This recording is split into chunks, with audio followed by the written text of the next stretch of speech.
by this time, I had a manager, a new manager, and I was able to just audition regularly, which was crazy because I wanted to audition for so many years, and I really thought like I was never going to be able to be a part of SAG. So let me just like scratch the idea. It's probably not going to happen by the time I get to where I have to be in order to audition. The show probably will be done. So it was just so crazy that my mom met up with my manager, and she was like, hey, the first time meeting, you know, you need to get her on these shows, and this, and that. And, like, my manager was looking at her because she didn't watch any of the shows that she mentioned. But she mentioned Power. And my mom's a God-fearing woman, and so, you know, she tries to stay away from all that stuff. And that's why she doesn't watch it, not because she doesn't, like, have, you know, interest, but she's just trying to follow her Christian faith. But anyway, a few, I think, months later, we got the audition to come in. So when I first was told that I was going to go into the audition, I was excited because I'm like, yes, this is it. But then when I got the script, they were like talking about this drop-dead gorgeous girl. And I was just like, what? This is not me. Like, who are they speaking of? So I just kind of was like, whatever, I'm going to go in there. I'm going to do the best. But I wasn't really pressed because in my mind, I had already, you know, a little bit defeated. Like, I'm probably not what they're looking for. You know, when you think of Hollywood pretty, you think skinny. Right. You think, like, probably, like, blonde hair or, like, some nice light-colored eyes or something like that. So I was just like, you know, that's not me. But I guess I was wrong, and then a few weeks after my audition, I think maybe a week in its entirety, I got a call from my manager, and she was like, you booked it. And I was like, oh, where's the callback? And then she was like, no, you don't have a callback. You booked it. Like, you booked it. And I was so happy because I had just finished filming The Deuce, just coming out September 10th. Ironically, they switched places with the release date. Yeah. But I didn't know what the heck I was going to do after that. You know, when you get your first big gig and you're like so hyped up and you're like, woo! Yep. Yes, that was fun. I want to do it again. And then it's done and you're like, wait, how do I do it again? I don't have another show. So, like, getting Power was, like, super fun because it was just, like, back to back. So I got to work back to back and made me feel like an actress. Like, I was in the moment. I was being able to do, you know, what it is that I wanted to do, what I set out to do. So, yeah.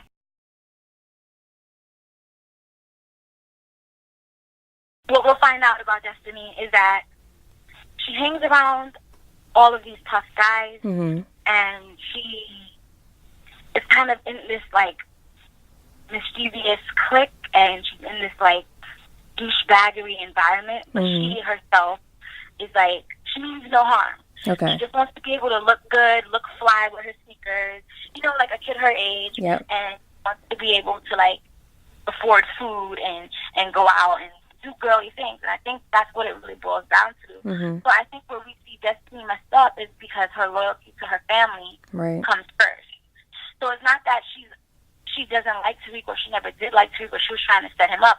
I think it was more so like my cousin asked me to do something, so I'm going to do it because this is my cousin. And before I met him, Tariq, you know, my cousin was there. My cousin has been looking out for me, and me and my cousin have been sticking together. I think when you look at the scene too, you can see in her face a little bit that she's just like, she knows something's up. She's not sure what, but she knows something's up. She doesn't feel good about it.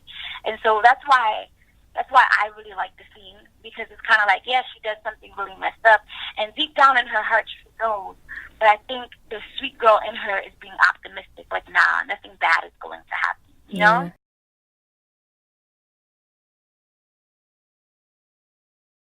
I mean, I think she knows the role that she plays in everything, because it's a fine line. You know, like, nobody doesn't know about Tariq's dad. Like, Ghost is Ghost. Yeah. Everybody, you've either heard, like, some rumors, or you know him straight up and front and center, and you've seen his face. But either way, Ghost is, like, this guy that spooks people, and he's talked about, and he's scary. And so, like, I think, you know, with the amount of time that he's been around Kanan, Tariq has been around Kanan, I think that Destiny not being stupid, she knows who his dad is. You get what I'm saying? Yeah. the fact that, you know, they kind of bonded in that first scene about feeling like their families didn't care about them. I'm pretty sure, and I like to believe that Destiny and Tariq have had that conversation. Mm-hmm. So I feel like she knows what she's gotten herself into, but she also doesn't have an attachment to Raina per se, because she's never met Raina. She's never been around Raina. You know, like, she doesn't have that attachment to the other offspring. I think her concern would have been, you know, her relationship. Like, if my cousin does something dumb, how is this going to affect my relationship, you know? Right. You hear Ray say, like, you know, he bitched out for a bitch, and she's like, no, he did it for the lead. Like, so she's not stupid. She knows that, like, in order to keep Tariq coming around, she has to produce the lead. You know what I'm saying? Like, so, and I think that was also her way of trying to calm her cousin down and trying to get him out of the mentality that she sees him going in. You know what I'm saying? Like, she's like, wait, no, he didn't. Because he did. He snitched. Like, just that fast, he started talking to biz. Mm-hmm. But she's trying to play it off for him. So I think she definitely knows that, you know, she's doing something. She just doesn't know what it is exactly.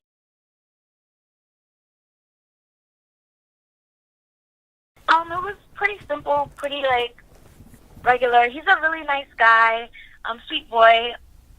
He's like 10, maybe even more years younger than I am. No way. So, yeah. So it's awkward to play this character because I don't see him like this. But I will say that it was easy to be sweet and kind and nurturing to him because, one, in real life, he looks like my younger kid brother. Yeah. And so for me, like, that's just a reminder of, you know, my brother. Mm-hmm. And two, like, his demeanor, he's very quiet, he's very subtle. You know, I think, at least from what he showed me, it just made it easier to just kind of be, like, a little bit more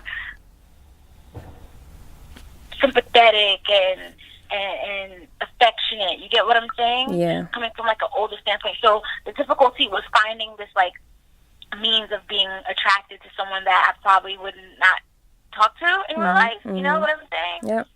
And then, like, I had to find the truth in it. And so I would look at him like, aw.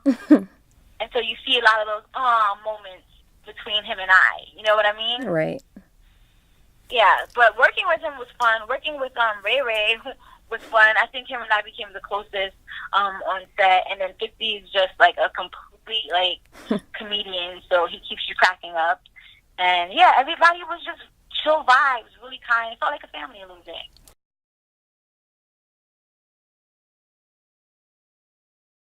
I'm nothing like Destiny, so it's actually easier to jump into those actions because that's part of the love that I have for acting, just being able to be outside of myself and my comfortability. She's more forward, you know, like at one point, like, she pulls Tariq into the bedroom for that first scene, and you see, like, when she's in the room with him, and like, he has the lean in his hand, like, she leans onto him. She's like that person. I'm not really like that, so getting into character for me is just like, it's fun. I get excited. I get like revved up, like if you're like revving up a car. I'm like, let's go, let's do it. And the writing's so good that it's easy to fall into that because as the words are coming out, like, you know, you cannot just be how you normally are. You have to just put on a whole different identity. Getting out of character though, for me, that's almost always the hardest part for me, no matter what character it is, because I do like to like just stay in that mode.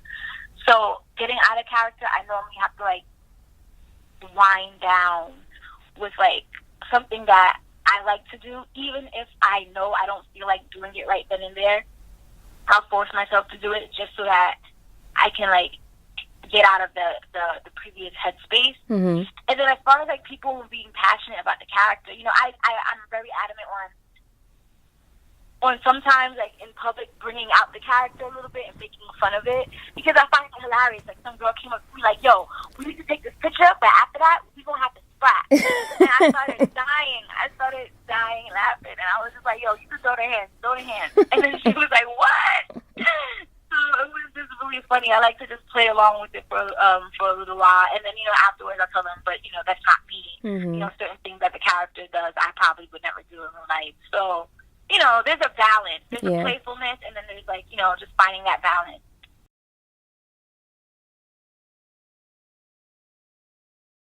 They're going to tie up some loose ends. Okay. And is going to shed light on a different side of a character. Okay. So that's what I can say. Okay. And I can say things get really intense. Like people, they're going to go for blood. So it gets intense. It gets really intense. I'm excited.